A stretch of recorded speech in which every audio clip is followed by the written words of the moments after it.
Welcome again to Mark Speaks. Let's talk about it. You know how y'all do. You know how I do, y'all. I'm always cooking the books and sharing with y'all some wisdom, some kind of information.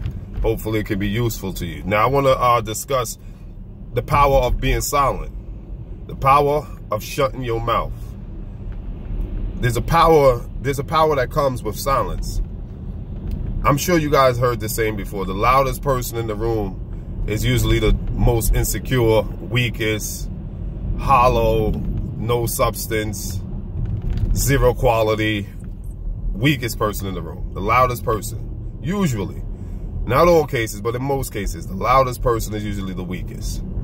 So there's a power inherent in silence. And the science behind that is the way we're wired as human beings, right? As a species, we need a lot of us need to. We're creatures of communication. We have to communicate. We're social creatures. That's how we're wired. So when there's a silence, when we're in silence, put it like this: when you go to prison, if you're in prison. When somebody go to prison and while in prison they commit another crime or they do something outrageously crazy, they put them in what? Isolation, right? They put them in a box. The reason they do that is because the powers that be, understand the dangers. They understand the psychological damage that is done to somebody by silence. I'm going to say that again. The system understands the psychological damage that is done to the strongest of the strongest, to the toughest of the toughest, when you put them in complete and absolute isolation. Completely isolate them and leave them to their own thoughts. Just leave them to their own thoughts. No one else, no other noise, just the noise in their head. They understand the damage that is done by that. And the science behind that is really, I don't want to get too deep into it, but it's frequencies. Frequencies that are constantly playing in our heads, constantly taunting and haunting the mind.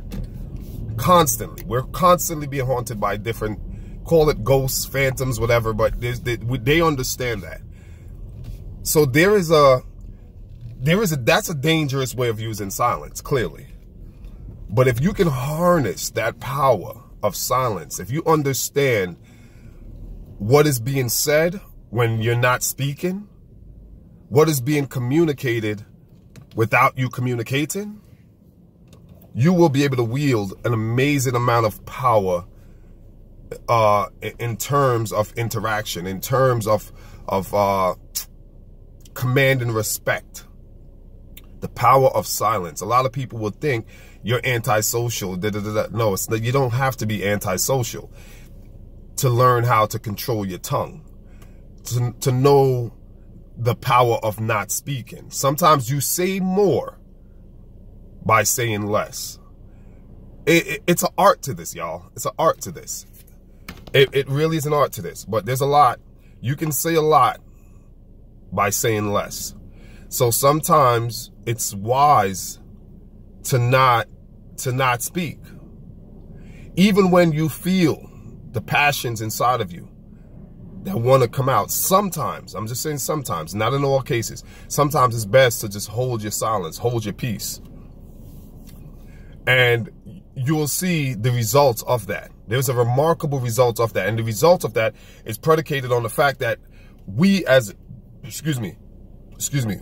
social creatures, we need to communicate. We need to know what's going on. It's part of our curiosity. It's wired into us. Curiosity is wired into our cerebral cortex. It's wired in.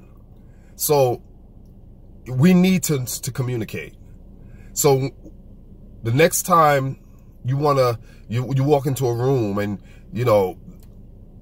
hold your peace and see the difference. Watch how, put it like this.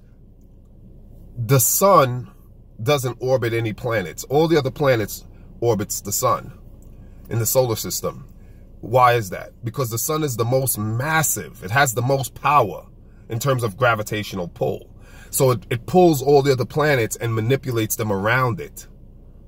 The Earth is more powerful than the moon in terms of massiveness, in terms of mass. So it pulls the moon and orbits the moon around it. That's powerful if you really think about that science. Because of the power that the sun has, all the other planets are being manipulated, altered, modified by the sun. So if you take that and understand that you amass a certain amount of power by being able to remain silent, moving in silence, not showing all your cards, not being easily predictable, not being easily readable and readable, not just being the loudmouth where every thought that comes into your head, you have to put it out there. Usually people like that are attention seekers. Those are people who are very, very, very deeply, I'm talking about deep in the bowels. There's some insecurities there that they haven't resolved.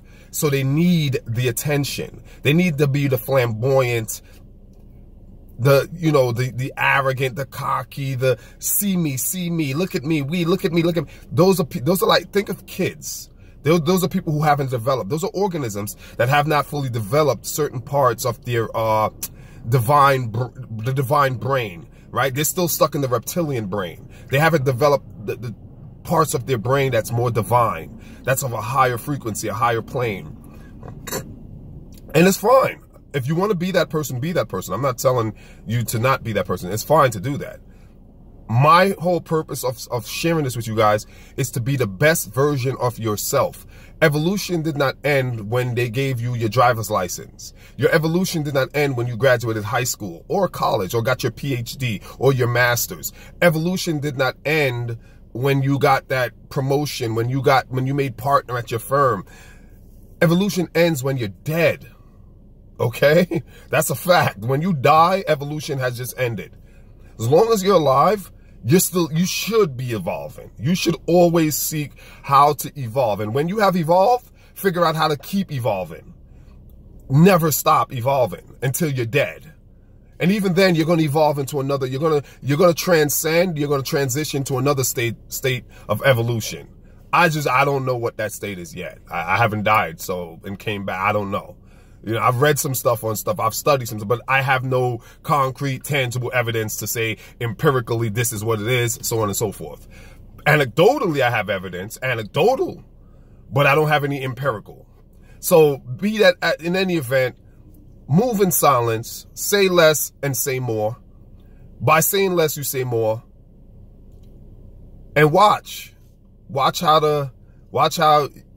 be cognitive.